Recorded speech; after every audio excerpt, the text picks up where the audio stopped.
निकाहों की बरकतें नजर आ रही है। बेटों से गुजारिश करूंगा, सारे बेटों से मेरी गुजारिश है, निकाह के लिए ना माँ बाप को बड़ी खुशी होती है, निकाह के बाद इनका दिल मत तोड़ना, 4 महीने बाद अलग होके मत बैठना। इसलिए कि जब तुम दूल्हा बने थे तो सबसे ज्यादा बलाएं तुम्हारी मां ने दी। जब तुम दूल्हा बन के चले थे तो तुम्हारे दूल्हा बनने की खुशी सबसे ज्यादा तुम्हारी बहन को थी। जब तुम्हारे सर पे सेहरा था तो बहन तुम्हारे सेहरे पे खड़े होकर के नजरें उतार रही थी। आज मुझे बता वो बहन बेगानी कैसे हो गई? आज उस बहन को आंखें निकाल के क्यों देखते हो? क्या इसने तेरे सेहरे की खुशियां नहीं की थी? क्या मां ने निकलते निकलते तुझे दुआएं नहीं दी थी? क्या बाप तेरी शादी में इतना खुश नहीं था कि उसके पैर जमीन पे नहीं थे? जब वो इतना खुश था, आज इतना बेगाना क्यों हो गया कि वो तेरे जहेज के लाए हुए बेड पे बैठ नहीं सकता? तेरे सोफे पे एक दिन बाप नहीं बैठ सकता? ये तेरा बाप है, बाप शरीक नहीं, जिसके बारे में मेरे नबी ने कहा ये तेरे माल का भी मालिक है, तेरी जान का भी मालिक है। आज इसमें इतने कांटे हो गए, निकाह के बाद बाप भी कुछ नहीं, मां भी कुछ नहीं, जो कुछ है बीवी है। याद रखो, जो बीवियों की गुलामी किया करते हैं वो दुनिया के तलवे चाटा करते हैं, और जो माँ बाप की गुलामी किया करते हैं वो सारे जमाने पे हुकूमतें किया करते हैं। वो माँ बाप जैसी दौलतें नसीबों से मिला करती हैं, नसीबों से माँ बाप जैसी दौलत मिलती है। खुदा के वास्ते अगर खुदा सेहरे की दौलत बख्शे तो माँ बाप की खुशी वाला दिन ना भूलना। बीवी के कहने ना कि उन्हें कुत्ता ना कहना, उन्हें जानवर ना कहना, इसलिए कि तू जिसके आंगन में आके बैठी है ये तेरे बाप की खरीदी हुई जायदाद नहीं है, ये इन्हीं माँ बाप के 18 साल की कमाई हुई दौलत है। सोचना चाहिए, और अपनी बेटियों को जाके हम समझाएंगे कि बेटी किसी का दिल ना तोड़ना। और भाइयों से मेरी गुजारिश है, माँ बाप के इंतकाल के बाद सबसे पहले जो लावारिस होती हैं वो बहनें होती हैं। समझ रहे मेरी बात? सबसे पहले लावारिस बहनें होती हैं। बाप इंतकाल कर जाए तो बहनों को लावारिस नहीं करना। उसके इंतकाल के बाद कभी बहनें दरवाजे पे आए, बीवी से कह देना तुझे मेरी बहन से बात करनी है तो करना, ना करनी है मत कर, लेकिन मेरी बहन की और मेरे बीच में मदाखलत करने का तुझे अधिकार नहीं है। इसलिए कि तू अब आई है जब मैं कमाने की उम्र में हूं, और इसने मुझे तब से पाला है जब ये मेरी नाक साफ करती थी। हर भाई को बहन की कुर्बानी याद रखनी चाहिए। हमने बहनों को मां बन के भाइयों को पालते देखा है, मां बन के। इसलिए कि मां जब काम में होती है, आज भी बहनें छोटे भाइयों को सीने से लगा के कभी चौराहों पे लेके घूमती हैं, कभी मार्केट में जाती हैं, कभी दरख्त के नीचे, और यार कभी गर्मी पड़ती हो शिद्दत की तो देखना बहनों को जब गोद में छोटे भाई होते हैं तो भाई के माथे पे बहन को पसीना गवारा नहीं होता है, बहन पसीना टपकता है उसके माथे से, लेकिन आंचल की हवा बहन दे रही है, दुपट्टे से पसीना बहन साफ कर रही है। आज तुझे हया नहीं आती, बहन को तूने लावारिस किया है। जरा याद कर इसकी जिंदगी को, कल जब तू परदेश से आया करता था तो सब तेरे जेब की तरफ दौड़ा करते थे, लेकिन बहन तेरे कपड़ों की तरफ जाती थी, कहती थी भाई कितने गंदे कपड़े हैं, ला उन्हें धोना मेरा हक है, तेरे कपड़े मैं साफ करूंगी। सबसे पहले बगैर कहे जो तेरे कपड़े साफ किया करती थी वो तेरी बहन होती थी, तेरे कहे बगैर जो खाना लगाती थी वो तेरी बहन होती थी, जिसने आधी रात उठ करके तुझे खाना बना के खिलाया वो तेरी बहन की जात थी, जो तेरे आने के इंतजार आधी आधी रात बैठी रही वो तेरी बहन की जात थी। जब तू पैदा ना हुआ तो सजदे में जिसने मांगा वो तेरी बहन थी, तू पैदा हुआ तेरी पैदाइश की खुशी जिसने ज्यादा मनाई है वो बहन की जात है, जिसने तेरे दूल्हा बनने के ख्वाब देखे हैं वो तेरी बहन की जात है, जिसने तेरी नजरें उतारी है वो तेरी बहन की जात है, और जिसने तुझे दूल्हा बना करके मुबारकबाद सबसे पहले दी है वो तेरी बहन की जात है। सारी दुनिया का प्यार एक पल्ले में रखो फिर भी बहन के प्यार के बराबर हो नहीं सकता। नारे तकबीर, नारे रिसालत, उलमाए अहले सुन्नत मसलके आला हजरत हजरत अल्लामा मुफ्ती हम्माद साहब किबला, नारे तकबीर, नारे रिसालत। बहन बहन होती है, आज कितने फोन ऐसे आते हैं, मौलाना आप बड़ा अच्छा बोलते हो, आपकी बातों में असर है, मेरे भाई के पास एक फोन कर दो आप। क्या बात है बहन?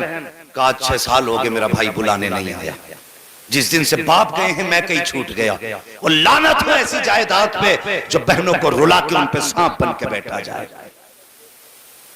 हमारे जहन में ये रहता है ना, बहनें आएंगी तो खर्च होगा, दस्तरखान में कमी आएगी। खुदा की कसम बहनें आती हैं ना, खाली नहीं आती है, खुदा की रहमतें साथ लेके आया करते हैं। हाँ, खुदा की रहमतें साथ लेके आती हैं। और बापों से भी मेरी गुजारिश है, जब जायदाद बांटा करो ना, तो मकान में जब 4 कमरों में 3 कमरे बेटे को देके जाना, तो एक कमरा बेटी को भी देके जाना, ताकि कल अपना हक बता के आ सके। मैं तुम्हारे कमरे में नहीं आई, अपने बाप के दिए हुए जायदाद के हिस्से में आई। फिर वो शर्म नहीं आएगी, फिर भाभियों में हिम्मत नहीं जो धक्का दे के निकाल सके। कम से कम बहन को एक कमरा जरूर दे के जाना, ताकि कल बहन आए तो उसका सर शर्म से न झुके। और कितनी बहनों को भाइयों ने धक्के दे के घरों से निकाला। हाँ, लॉकडाउन गुजरा, कितनी बहनें बेवा थी, बच्चे भूख की कगार पे आ गए, कहा भाई अमीर है चलो उससे कुछ नाज ले लें। तो भाभियों ने दरवाजे से धक्का दे के कहा जा चली जा, तेरा बाप कमा के नहीं रख के गया था जो यहाँ लेने चली आई।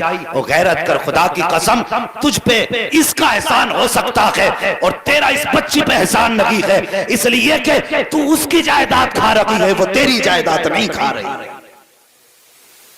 कयामत के दिन हर बाप से पूछा जाएगा, बता बेटी के हिस्से में से कितना दे के आया है। ये याद रखना, मौलवी हो, मुल्ला हो, मिस्त्री हो, इंजीनियर हो, सबसे पूछा जाएगा। जब मैंने 1/3 तेरी बेटी का हिस्सा रखा था तो बेटों को दुगना था, बेटी को 1 गुना था, तो बेटी का खा के हज करके क्या करने आया। याद रखना, अपने अपने इंतजाम कर ले। जो बेटी का हक है वो दे के मरना, वरना कब्र में चैन से लेट नहीं पाओगे, लेट नहीं पाओगे कब्रों में चैन से। वो एक बाप था ना, अल्लाह अकबर, फरमाइश भी और बात भी आ गई है इसलिए बताने लगा। बड़ा अमीर था, 4 मील थे उसके पास बड़े बड़े, और 4 बेटे थे। उसने 4 मील चारों बेटों के नाम कर दिए।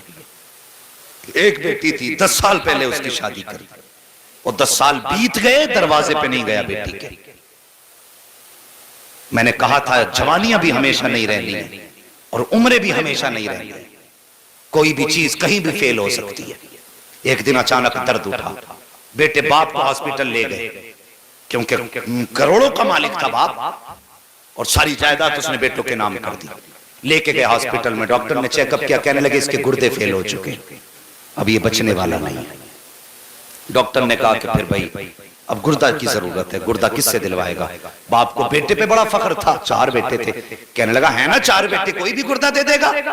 बड़े बेटे को बुला के कहने लगा मैंने तुझ पे लाखों रुपए लगाई, बेटे मैं कुछ जीना चाहता हूं, एक गुर्दा दे दे। जब इतनी बात बेटे से कही ना, बेटा कहने लगा तुम्हारी तो जिंदगी गुजर गई, हमारी बर्बाद करना चले, मैं गुर्दा नहीं दे सकता। उस दिन बाप को तकलीफ हुई, उसने सबसे बड़ी गलती कौन सी की। हाँ, चारों बेटों ने गुर्दा देने से इनकार कर दिया। वो कहने लगा मैंने जवानी तुम पे लुटा दी, जायदाद तुम्हारे नाम कर दी, एक गुर्दा नहीं दे सकते। कहा गुर्दे की कोई कीमत नहीं, ये नहीं दिया जाएगा। अल्लाह अकबर। बाप को जब बेटों ने जवाब दे दिया, बाप ने डॉक्टर से कहा यार मुझे वापस हॉस्पिटल के अंदर ही ले चल, मेरा इलाज कर, जिंदगी होगी बच जाऊंगा, नहीं होगी मर जाऊंगा। अब बेटों के सामने बैठने की हिम्मत नहीं है। डॉक्टर अंदर लेके चला गया, बेटे बाप को छोड़ के हॉस्पिटल आ गए तो खानदान में खबर फैल गई कि बाप के गुर्दे खराब हो गए हैं। बेटों ने गुर्दा देने से इनकार कर दिया। बात कोई रुका नहीं करती है, फैलते फैलते बेटी के कानों तक पहुंच गई कि मेरे बाप की तबीयत ज्यादा खराब है। भाइयों ने गुर्दा देने से इनकार किया है। और यार वो बेटी थी, बर्दाश्त न कर सकी, दूध पीता बच्चा गोद में था, सीने से लगा करके हॉस्पिटल आ गई। डॉक्टर से आके कहती डॉक्टर जल्दी कर, फला नाम का मरीज तेरे अस्पताल में है। कहा हाँ है। कहा जल्दी कर मेरा गुर्दा निकाल और उसके डाल दे। कहा किस लिए? कहा अगर देर हो गई तो वो मर जाएगा। अल्लाह अकबर। डॉक्टर कहने लगा बता तो सही तू कौन है, कहाँ की रहने वाली है। कहा डॉक्टर ये ना पूछ, जल्दी कर और मेरा गुर्दा निकाल के फला मरीज पे डाल दे।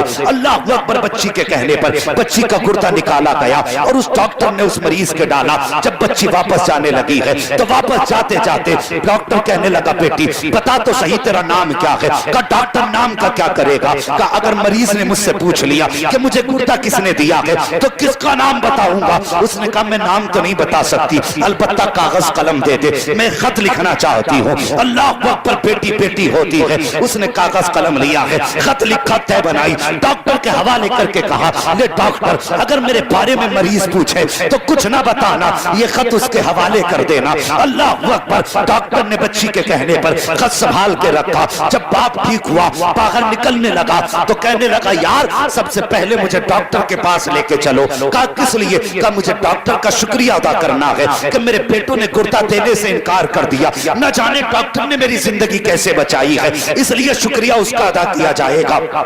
जैसे कि यह सेठ निकला है हॉस्पिटल के दरवाजे पे, 4 बेटे गाड़ियां लिए खड़े थे। अब्बा ठीक हो गए हैं, बाकी की जायदाद भी हमें मिल जाएगी। बाप ने कहा इनकी सूरतों को देखना नहीं चाहता हूँ, दूर करो मेरी नजरों से, मैं डॉक्टर के पास जा रहा हूँ। जैसे वो डॉक्टर के पास गया, कहने लगा, यार तेरा शुक्रिया।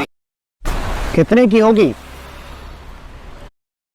का किस बात का शुक्रिया? का तूने मेरी जिंदगी बचा ली है। डॉक्टर कहने लगा, यार शुक्रिया मेरा अदा ना कर। का फिर किसका करूं? का शुक्रिया अदा करना है तो उस लड़की का अदा कर जो तुझे गुर्दा दे करके गई है। का कौन ही वो, किसने गुर्दा दिया है? जब इतनी बात उसने कही है तो वो कहता, मुझे नाम तो नहीं बताया। का फिर पता बता? का पता भी नहीं बताया। का फिर तलाश कैसे करूंगा? डॉक्टर कहता, याद आया, वो मुझे खत दे के गई थी। का जल्दी कर खत निकाल। डॉक्टर ने दराज खोली, खत निकाला, मरीज के हवाले कर दिया। जैसे उसने खत खोल के पढ़ा है, वो यार खड़ा था, जमीन पे बैठ जाता है, चीख मार के रोने लग जाता है। डॉक्टर कहता, बता तो सही रोने की वजह क्या है? उसने कहा, डॉक्टर तू नहीं जानता है, यह खत किसी और ने नहीं दिया है, बल्कि मेरे जिगर के टुकड़े ने दिया है। मेरी बेटी का खत है। का इसमें लिखा क्या है? का सुन, इसमें लिखा है, एक मजबूर बेटी का सलाम, उसके बाप की बारगाह में कबूल हो। वो कहती, ए मेरे बाप, जैसे मुझे पता चला तेरी तबीयत खराब है, डॉक्टर ने गुर्दा मांगा है,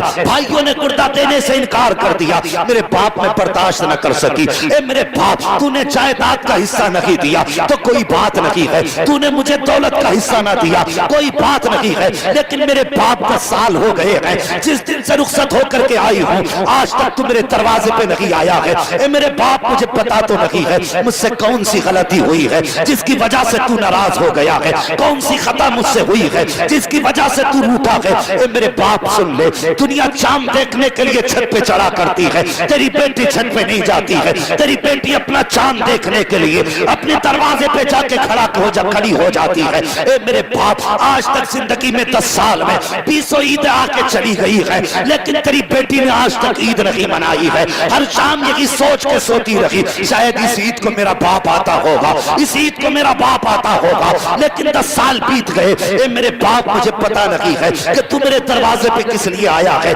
किस लिए नहीं आया, लेकिन मेरे बाप, तेरी बेटी सिर्फ इतना कहना चाहती है। ए मेरे बाप, जब मुझे पता चला तेरी तबीयत खराब है, भाइयों ने गुर्दा देने से इनकार किया, ए मेरे बाप, मैं तुझे गुर्दा दे करके जा रही हूँ, मैंने तुझ पे एहसान नहीं किया है, तूने 18 साल सीने से लगा के पाल लिया था, मेरे बाप तेरा एहसान वही काफी है। अगर तूने जायदाद न दी तो कोई बात नहीं, मील का हिस्सा न दिया कोई बात नहीं, 18 साल तूने लुक़मे खिला के पाला था, ए मेरे बाप वही एहसान काफी है। अंधेरे उजाले कमा के खिलाया था, वही एहसान काफी है। ये तो गुर्दे की बात है। ए बाप, अगर जान भी मांगेगा तेरी बेटी हंसते हंसते दे देगी। वो कहती, मेरे बाप, मैं तुझे गुर्दा तो दे के जा रही हूँ, लेकिन कोई एहसान नहीं किया है, इसके बदले में तुझसे कुछ और नहीं चाहती हूँ, खुदा जाने तू क्यों नाराज है, लेकिन इतना चाहती हूँ, ए मेरे बाप, अगर मेरा इंतकाल हो जाए तो मेरे जनाजे को आके कांधा लगा देना, सिर्फ मेरे जनाजे को कांधा लगा देना, ताकि अगर मेरा जनाजा तेरे बगैर उठा तो दुनिया कहेगी कि बदनसीब का जनाजा जा रहा है, अगर मेरे जनाजे को तेरा कांधा लग गया तो कोई बदनसीब नहीं कहेगा, बल्कि दुनिया कहेगी खुशनसीब बेटी का जनाजा जा रहा है। नारे